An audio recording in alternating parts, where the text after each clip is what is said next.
वंदे मातरम। एक छोटी सी चीज़ आपको शेयर करना था।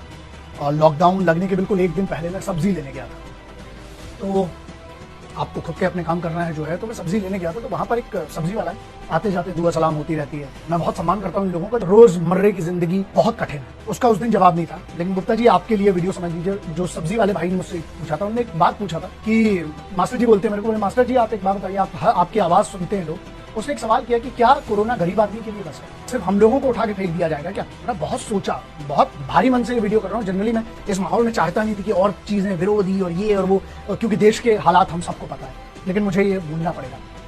फिर मैंने और सोचा और जब रिसर्च की तो ये बात सच समझ में आई, क्योंकि उस दिन कोई जवाब नहीं था, लेकिन आज ये जवाब है।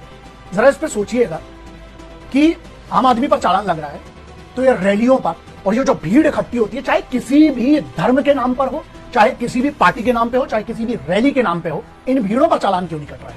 जब जिम्मेदार लोग गलतियां करते हैं और जब अमीर आदमी गलती करता है और जब ताकतवर आदमी गलती करता है, तो फिर किससे मालूम है? सिर्फ एक आशा लगाई जाती है और वो लगाई जाती है संविधान से, कानून से।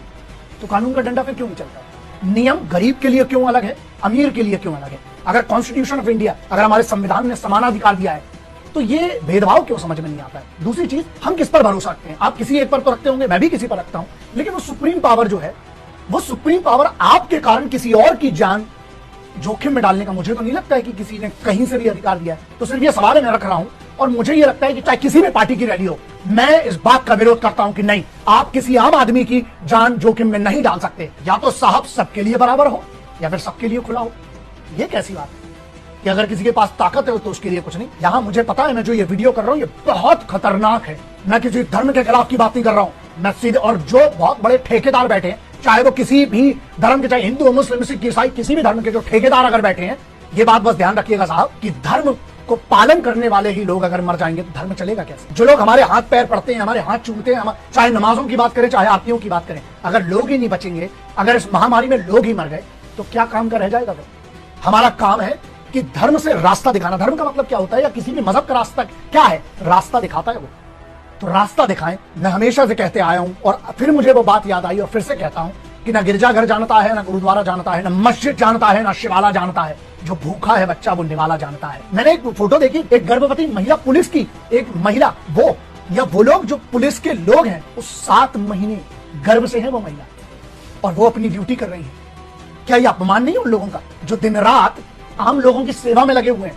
हम सबको पता है हालात क्या है देश की। मैं ये बिल्कुल क्लियर कट और हक से दम से कह रहा हूं कि जो भी व्यक्ति, अगर जो कानून बने हैं, चाहे वो सोशल डिस्टेंसिंग का पालन का हो, चाहे मास्क का पालन का हो, जो भी नहीं करता, मेरी नजरों में वो व्यक्ति गद्दार कहलाएगा। मुझे पता है मैं किन लोगों की बात कर रहा हूं, और आपको भी पता है, लेकिन बात यही है ना कि यहां कोई सवाल ही नहीं उठा सकता है। मैं उठा रहा हूं साहब।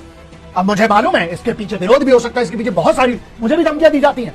ऐसा है दोस्त, वतन से बड़ा ना मेरे लिए कुछ था, ना है और ना कभी रहेगा। मैंने आज आपके लिए, उस आम आदमी, वो जो सब्जी वाला था ना, उसका उस दिन जवाब नहीं था, लेकिन मैं आज जवाब दे रहा हूं। मैं कम से कम उसकी आवाज रख रहा हूं। मुझे लगता है जिन लोगों तक ये पहुंचना चाहिए वो बहुत जरूरी है। अभी भी वक्त है, सुधर जाओ, वरना अगर इस देश में लोग ही नहीं बचेंगे, महामारी में ऐसे लोग मर रहे हैं यार, मासूम आदमी। 2 ही चीजें मेरी मांग थी, आज है और आगे भी रखूंगा। नियम बने तो अमीर गरीब नेता अभिनेता सबके लिए बराबर बने, वरना सबके लिए फिर खुला छूट होना चाहिए। अगर हम कहते हैं कि संविधान सबके लिए बराबर है, कानून सबके लिए बराबर है, तो ये साबित करना पड़ेगा। और जिम्मेदार लोगों की ये जिम्मेदारी है, पावर में जो लोग हैं उनकी भी जिम्मेदारी है, जो विपक्ष में है उनकी भी जिम्मेदारी है, सबकी एक ही जिम्मेदारी कि हम इस महामारी से मिलकर लड़ें। आज कम से कम छोड़ दीजिए देश को। आपको बहुत मौका मिलेगा, राजनीति का भी, रैलियों का भी, चुनावों का भी, और धर्म के हम अपने अपने जितने मजहब है, चाहे ईद हो चाहे दिवाली हो, सबको मनाने का हमें वक्त मिलेगा। सबसे पहली जरूरत है आज नियमों का पालन करके मरे ना, और अपने कारण किसी को मरने ना दें। जय हिंद, वंदे मातरम, इंकलाब जिंदाबाद, भारत माता की जय।